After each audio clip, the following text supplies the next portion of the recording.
Il y a en général quelques variantes. La première, c'est en fait une non prise en compte du peuple dans la représentation médiatique. Il y a souvent une sorte d'invisibilisation des catégories populaires, en tout cas des milieux populaires, dans toute la production médiatique de masse. Je pense en particulier à la production culturelle ou de divertissement en télévision ou même en théâtre et dans la presse écrite encore plus. Le peuple réellement existant, enfin les masses, les majorités populaires n'existent pas en général. Elles sont invisibilisées. On ne parle jamais à la télévision, on ne verra jamais ou très rarement des films ou des séries qui valoriseraient un mode de vie populaire ou des savoir-faire populaires, que ce soit dans le cadre professionnel, que ce soit dans le cadre culturel, musical. Tout ça n'existe pas en général.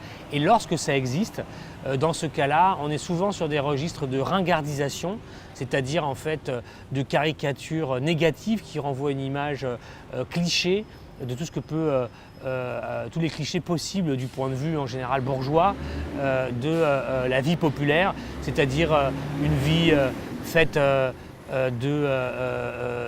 rapines, de vols, de vulgarité, de comportements négatifs. On vole le voisin, on a un esprit dissipé, on est toujours dans les excès, l'alcool, etc. Enfin, en gros, ce qu'on dit en France comme étant un peu l'image soit du beauf, c'est-à-dire à la fois raciste, violent, machiste, etc. Ou bien l'image de l'abruti, finalement, de gens qui ont un niveau d'intelligence inférieur, des gens qui sont incapables de comprendre la complexité heureuse d'un monde qui leur échappe et contre lequel ils essayent de se battre d'une mauvaise manière, c'est-à-dire en se repliant, en étant fermés, en ne comprenant pas, finalement en étant les fauteurs de haine dans la société. C'est l'image en général qui est renvoyée par la chose médiatique. Je pense que c'est une manière d'empêcher disons l'existence d'une conscience en fait populaire en tant que, comme Marx aurait appelé ça, conscience de classe, quoi. C'est-à-dire que c'est l'idée de construire une représentation qui fait que cette partie de la société ne puisse pas se vivre comme un acteur collectif ou comme, un groupe ayant des intérêts communs ou ayant justement une place à prendre dans la société. La stratégie consciente ou même parfois inconsciente des médias ou des journalistes qui travaillent dans les médias qui finalement intègrent eux-mêmes cette représentation d'un monde sans les classes populaires.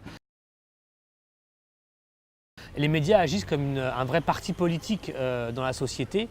En France, en Europe, dans le monde entier, on le sait par exemple en Amérique latine, c'est évident. On a un cas d'école avec l'Amérique latine.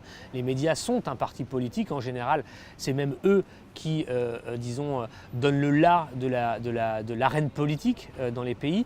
Dans la discussion politique, il y a de la part des médias une attaque frontale contre ceux qui essayent de construire le peuple comme une catégorie digne et protagoniste de la vie démocratique.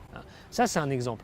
Un autre exemple, encore une fois, dans la dimension plus culturelle, plus même j'ai envie de dire de divertissement, parce que c'est très important, c'est par là que la représentation de la société passe pour beaucoup de gens qui sont consommateurs en fait, de programmes culturels, de divertissement. Je pense aux séries télévisées, encore une fois, je pense aux programmes tous azimuts, etc. Eh bien, le fait de dénigrer le peuple passe par le fait qu'en général, l'image populaire, c'est là qu'on trouve tous les clichés, c'est-à-dire des personnages peu enthousiasmants, des personnages qui ont toujours des vices, des personnages qui sont toujours dans des histoires de trahison, de vol, enfin tout ce qui peut être associé, disons, aux classes laborieuses, aux classes.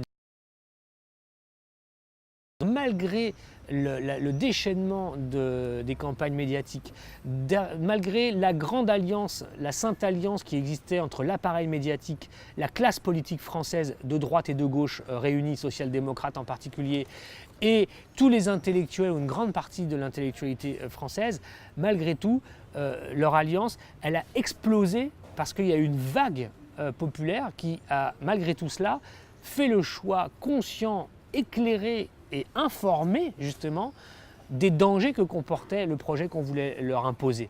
Et c'est ça où on voit que les tenants du système médiatique, politique et intellectuel, en fait, ont peur du peuple à la fin, parce qu'ils savent très bien que le peuple peut s'informer par d'autres moyens, est informé par d'autres moyens. L'information de tout à chacun ne passe pas exclusivement par le canal médiatique, fort heureusement. Ça, c'est déjà une représentation que se font les intellectuels et les journalistes de la société.